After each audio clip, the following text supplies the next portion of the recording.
Welcome, fellow sapien, to a journey of self-mastery and success for a person living in the modern world.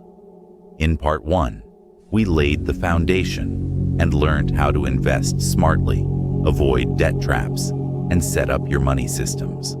But now, it's time to talk about the danger zones, the places where most people lose money, get trapped by shiny schemes, or get emotionally manipulated into financial disasters. Buckle up. Let's dive right in.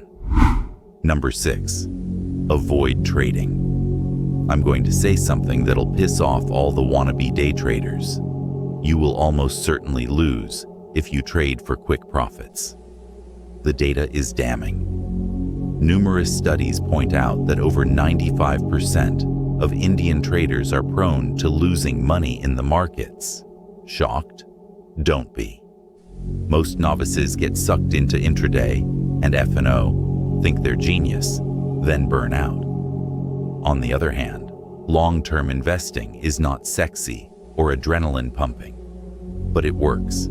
Sticking to a diversified portfolio or index funds beats trying to time the market. If you funnel your SIP money into trading every week, you're basically betting on luck. Open your SIPs, invest in mutual funds or broad ETFs, and forget about it. Number 7. Buy health insurance. ASAP. Medical emergencies can wreck you financially if you're unprotected. The rule here: do your homework on insurers. Before signing any health policy, check the company's claims settlement ratio, or CSR. That's the percent of claims they actually pay out. You want this number as high as possible.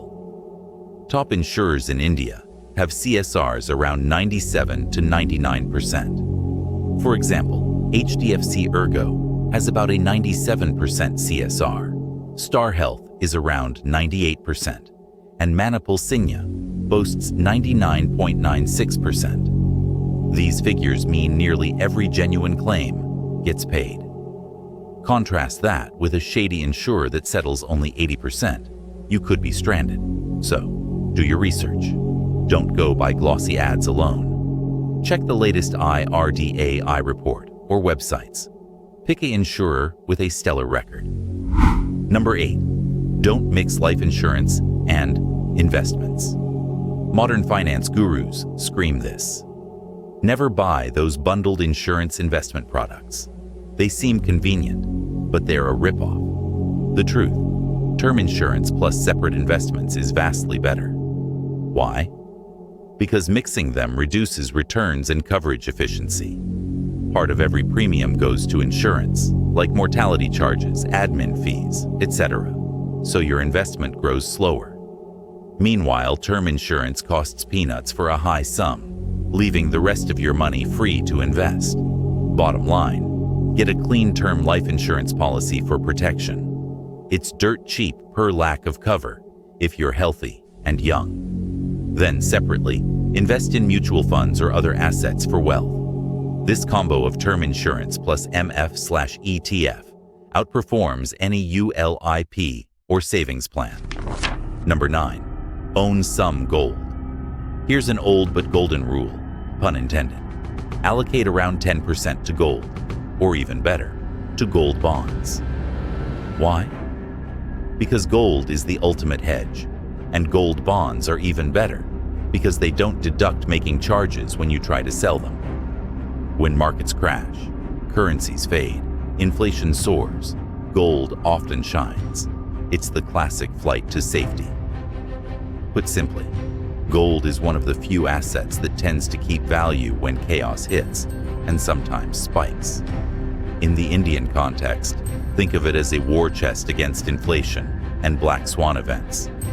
If you have 10% in gold ETFs or sovereign gold bonds, a crash in stocks or rupee will hurt less.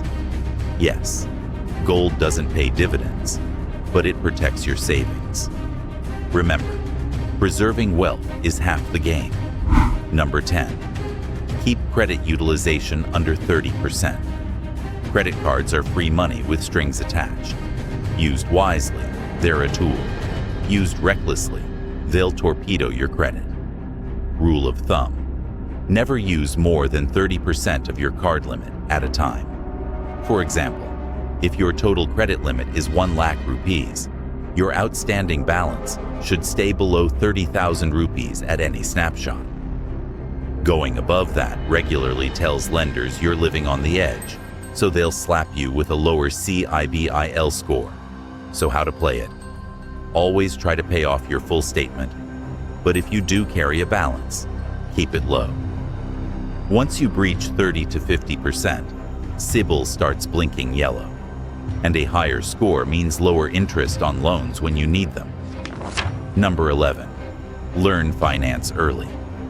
By now, you've heard an overload of advice. Here's the final truth. Invest in financial education the way you invest in your career.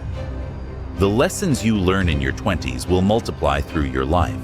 If you don't learn them now, life will teach you the hard and painful way later, often through mistakes like bankruptcy, scams, or lost opportunities.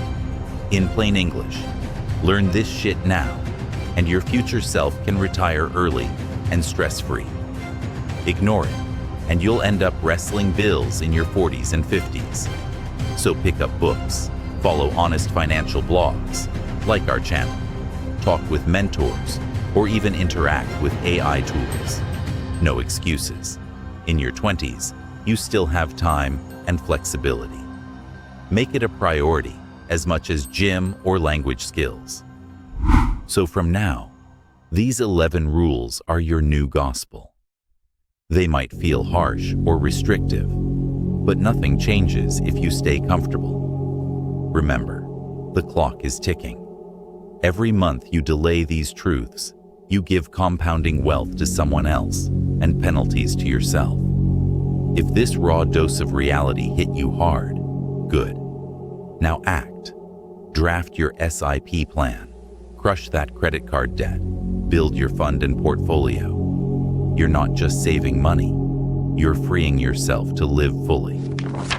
If you're serious about this journey and want to be a better sapien, please consider giving this video a thumbs up and subscribing for more content on personal development, philosophy, and the pursuit of a meaningful life, and share it with friends who might benefit from these tips. Be sure to leave any other valuable suggestions you might have in the comments below for your fellow sapiens, and mention which of the above tip did you find the most useful. Also be sure to check out these other videos on our channel where we dive deeper into unlocking your full potential every day. Trust me, this is just the beginning. Until next time, keep striving daily towards being a better sapien.